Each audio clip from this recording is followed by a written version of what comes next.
¿Qué dicen? ¿Cómo les va? Una vez más en el barro. Y barro había hace 175 años en Vuelta de Obligado cuando se dio aquel combate por el cual estamos celebrando este feriado del Día de la Soberanía. Se suele hablar de Juan Manuel de Rosas como el gran protagonista, la gran cabeza de la Vuelta de Obligado. Y de esa manera se suele postergar, olvidar, hasta ni siquiera saber quién era Lucio N. Mansilla, el que fue el jefe del operativo del dispositivo que enfrentó a la tropa, a la flota anglo-francesa, la tropa que venía embarcada en casi 100 navíos, un cuarto de los cuales eran militares y 75% eh, mercantes, comerciales, porque era una guerra comercial la que quería establecer las dos principales potencias del mundo en ese momento. Pero bueno, fue Lucio Norberto Mansilla, Lucio N. Mansilla, el jefe de aquel operativo. No confundir con Lucio B. Mansilla, que fue su hijo y que fue una pluma vibrante, el escritor de la excursión a los indios Ranqueles, etcétera, etcétera. Eh, Julio N. Mansilla murió en una epidemia, en la epidemia de fiebre amarilla en 1871. Tenía 79 años, no hacía mucho que había vuelto a Buenos Aires, porque Mansilla en 1852 se fue en el mismo barco que Juan Manuel de Rosas, exiliado, pero Rosas se fue a Inglaterra y Mansilla terminó en Francia, y fue alguien que participó de la corte del emperador Nicolás III, quien lo recibía con honores y un trato bastante preferencial. Lucio N. Mansilla, Lucio Norberto Mansilla, había nacido en Buenos Aires en 1792. Su papá era de origen español, Andrés Jiménez de Mansilla. Jiménez se escribía con X todavía en aquellos tiempos. Y Andrés Jiménez de Mansilla fue uno de los más entusiastas defensores de Buenos Aires durante las invasiones inglesas en 1807, y Lucio Norberto, muy chiquito, con apenas 14 años, participó también de la defensa de la ciudad en las invasiones inglesas, formó parte de un escuadrón, una agrupación que se llamaba el Tercio de Gallegos, luchó en Miserere en los combates callejeros del 5 y el 6 de julio al mando de Santiago de Liniers, el francés que luego sería virrey y que terminó siendo fusilado, ingleses, franceses, Mansilla peleando con ellos después en la Vuelta de Obligado. En 1809 él obtuvo el título de agrimensor, abrió una escuela de matemáticas, en 1810 se puso a disposición de la Revolución de Mayo, lo explicó así: al grito de libertad ceñí la espada, abandonando el halagüeño porvenir y la posición social obtenida, y me puse al servicio de mi patria. Fue teniente de Artigas contra los portugueses en 1812, participó del sitio de Montevideo a las órdenes de Rondó. En 1813 tuvo su primera herida grave en batalla, en el ataque a la fortaleza de El Quilombo, a orillas del río Yaguarón. El Quilombo es premonitorio de la Argentina. El gobierno destacó por su heroísmo a Lucio N. Mansilla y publicó un bando, como correspondía ser entonces, en la Gaceta de Buenos Aires. Mansilla fue el verdadero emisario entre San Martín y Artigas primero y entre San Martín y Rosas después, porque San Martín decidió nunca combatir a Artigas, el gobierno de Buenos Aires se lo pedía, y San Martín pasó a la historia reconociendo en Rosas, dándole su sable después de la batalla de Obligado a un tal vez unificador que no fue de la Argentina que estaba tratando de nacer, pese a los argentinos. Se destacó, digo esto de San Martín, porque Lucio N. Mansilla se destacó en la organización del Ejército de los Andes como reclutador e instructor en San Juan. San Martín lo nombró comandante general de las cordilleras del sur de los Andes, peleó en Chacabuco, peleó en Maipú, obtuvo honores y Bernardo de O'Higgins lo condecoró con la Legión de Chile. Después combatió a Artigas, pero recién cuando Artigas rompió con Pancho Ramírez, lo enfrentó en la invasión de Artigas a la provincia de Entre Ríos, cuando Ramírez, Pancho Ramírez murió, Mansilla fue nombrado gobernador de Entre Ríos, firmó la paz con José Estanislao López en Santa Fe, eh, fue solo y desarmado a su campamento para conversar sobre ese tema, devolvió las autonomías a Corrientes y a Misiones, combatió en Brasil en la batalla de Camacuá contra los brasileños, en Ombú, en Ituzaingó, llegó a ser general de división. En el 27, 1827, se retiró del servicio activo y pasó a ser cuñado de Juan Manuel de Rosas. Se casó con Agustina Ortiz de Rosas, la hermana menor de quien sería gobernador bonaerense a cargo del gobierno de la Confederación y restaurador de las leyes. En el 39 fue designado jefe del Ejército de Reserva de la Ciudad de Buenos Aires, comandante de la costa de Paraná. Entre el 40 y el 44 fue legislador provincial. En agosto del 45, cuando ya se corría la bola de que venía la flota anglo-francesa, con 53 años, en aquel momento era bastante mayor ya, su cuñado, Juan Manuel de Rosas, lo puso al frente de los preparativos para preparar la bienvenida, entre comillas, a los anglo-franceses. Demostró una vez más ahí su heroísmo, eh, hizo la arenga a las tropas el 20 de noviembre del 45. Vedlos, camaradas, allí los tenéis, considerad el tamaño del insulto que vienen haciendo a la soberanía de nuestra patria al navegar las aguas de un río que corre por el territorio de nuestra república sin más título que la fuerza con que se creen poderosos, pero se engañan esos miserables, aquí no lo serán, tremole el pabellón azul y blanco y muramos todos antes que verlo bajar de donde flamea. Lucio Norberto Mansilla fue herido gravemente en el combate de la Vuelta de Obligado. Perdimos la batalla, pero fue un enorme gesto de defensa de la soberanía. Pero bueno, al final parece ser que con Gran Bretaña nos termina pasando que celebramos a los héroes que los piratas nos masacraron y negamos a los jefes de aquellos héroes por ambiciosos, por dictatoriales, por traidores, populistas o borrachos o lo que sea. Claro que Juan Manuel de Rosas conserva un lugar entre los próceres de nuestro país, por más controvertido al extremo que sea ese pedestal o ese pedacito de pedestal que le queda a Juan Manuel de Rosas, mientras que, por ejemplo, y por suerte, con Leopoldo Fortunato Galtieri, por ejemplo, tras la rendición de Malvinas se construyó una poco frecuente unanimidad en la Argentina, aunque no poco frecuente desde el punto de vista de lo despectivo, absolutamente despectiva para con Galtieri. Dije piratas recién, porque Rosas llamó piratas en aquel momento a los invasores anglo-franceses en la batalla de la Vuelta de Obligado hace 175 años, pero que bueno, fue eso, fue una masacre. Los invasores anglo-franceses tuvieron 25 bajas. No hay acuerdo, siempre tenemos problemitas con las cifras de este tipo nosotros. No hay acuerdo en cuanto a la cifra de muertos aportada por las tropas de la Confederación al mando de Lucio Norberto Mansilla, que resultó herido y ordenó la retirada. Se habló de 300 muertos, se habló de 600 muertos y se habló de unos 1000 caídos en combate. En cualquiera de los casos, mucho, como siempre. Fue un hecho político impactante de este lado del mapa, la Vuelta de Obligado, la batalla de la Vuelta de Obligado, y extrañamente unificador, diría, y tal vez de ahí su máxima importancia en la trascendencia histórica para mirarlo hoy.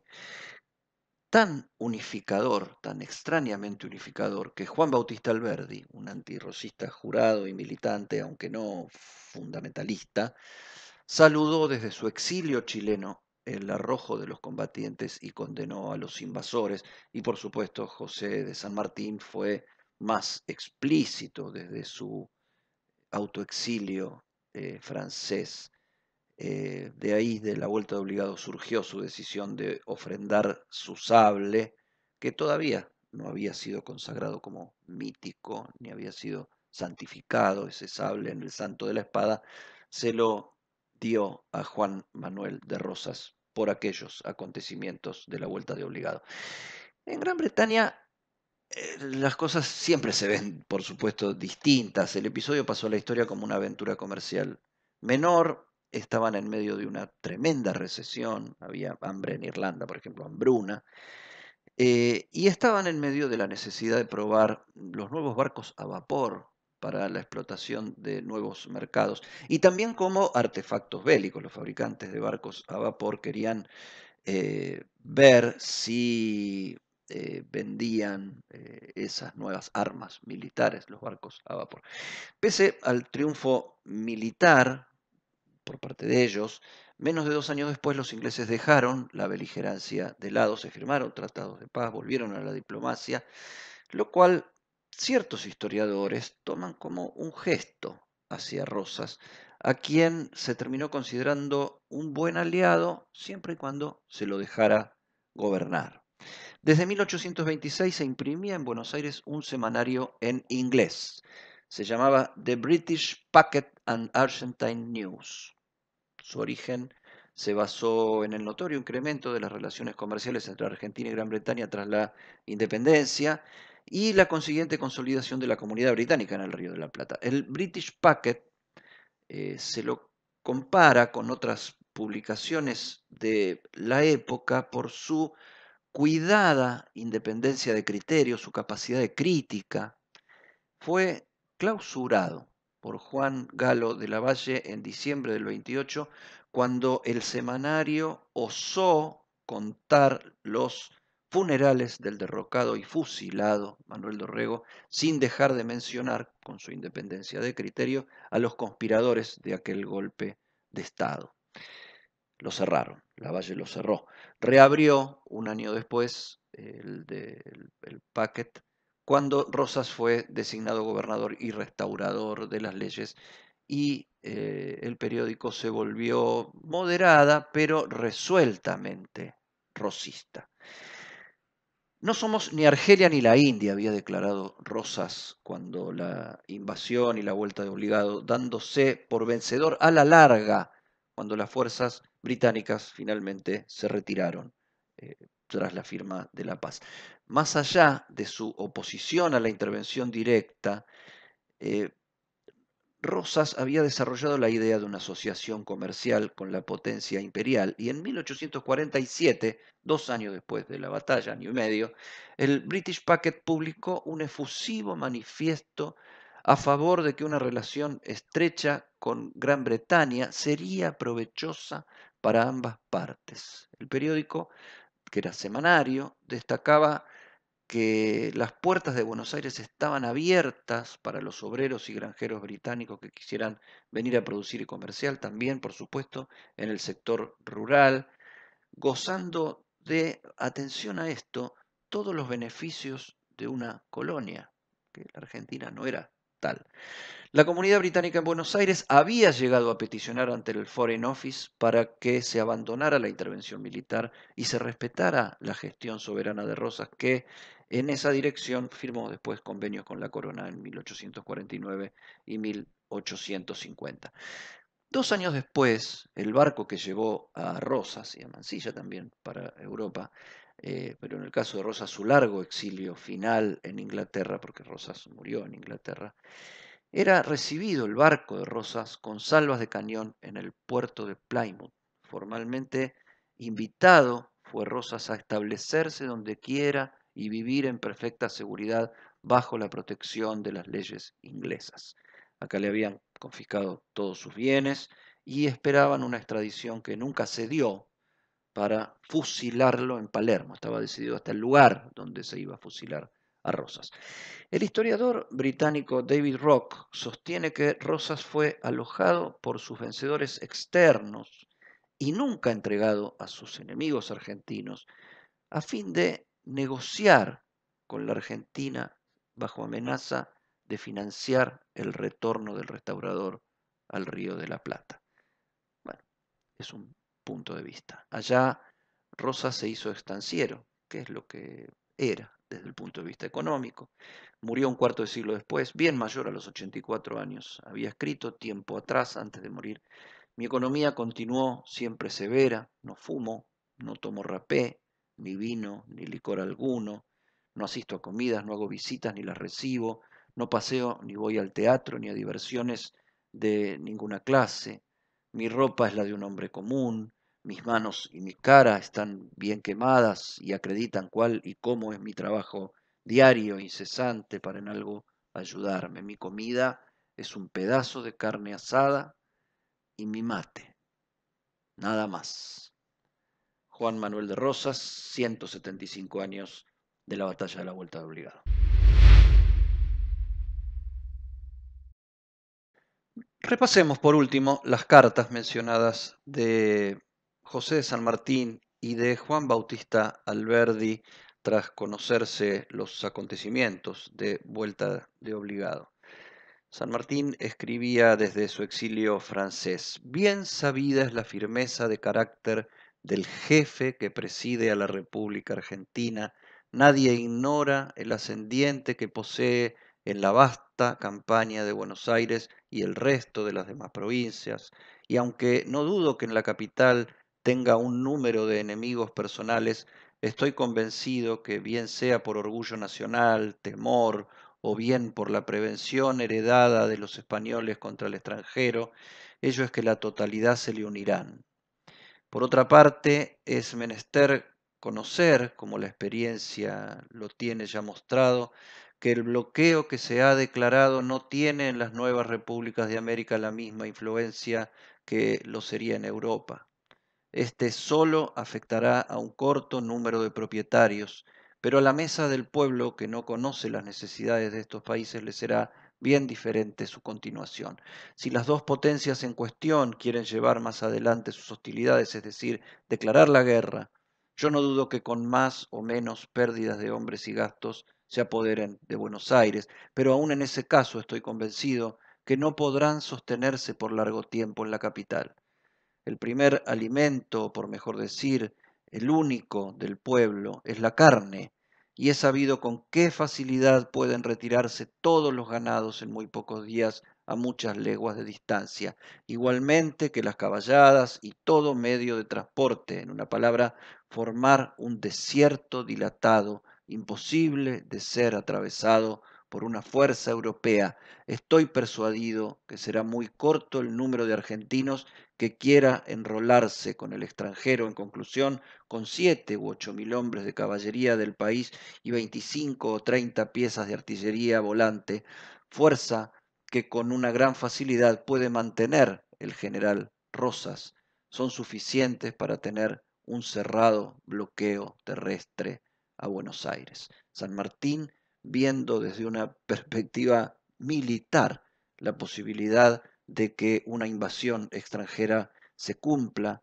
y que el desabastecimiento sería una de las tácticas militares para impedir que eso tuviera sustento, porque entre otras cosas la propia población local debía autoabastecer.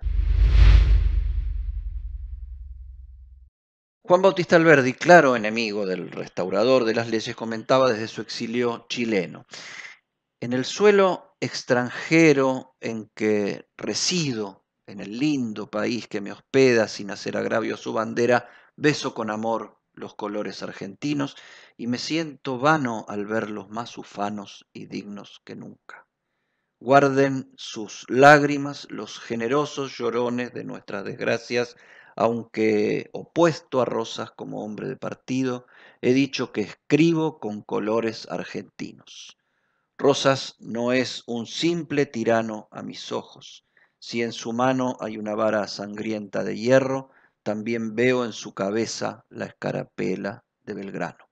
No me ciega tanto el amor de partido para no conocer lo que es Rosas bajo ciertos aspectos. Sé, por ejemplo, que Simón Bolívar no ocupó tanto el mundo con su nombre como el actual gobernador de Buenos Aires. Sé que el nombre de Washington es adorado en el mundo, pero no más conocido que el de Rosas. Sería necesario no ser argentino para desconocer la verdad de estos hechos y no envanecerse de ellos. Juan Bautista Alberdi, enemigo de Rosas, sobre la actitud argentina del propio Rosas, incluso en la vuelta de obligado. Nos vemos. Conoce los canales alternativos de Banco Provincia y realiza tus operaciones de forma rápida y segura desde donde estés. Banca Internet Provincia VIP, VIP Móvil, cajeros automáticos, Extra Cash, punto efectivo y cuenta DNI. Conoce más en bancoprovincia.com.ar. Si tuviste COVID-19, podés ayudar a salvar vidas. Dona tu plasma. Legislatura de la Ciudad Autónoma de Buenos Aires.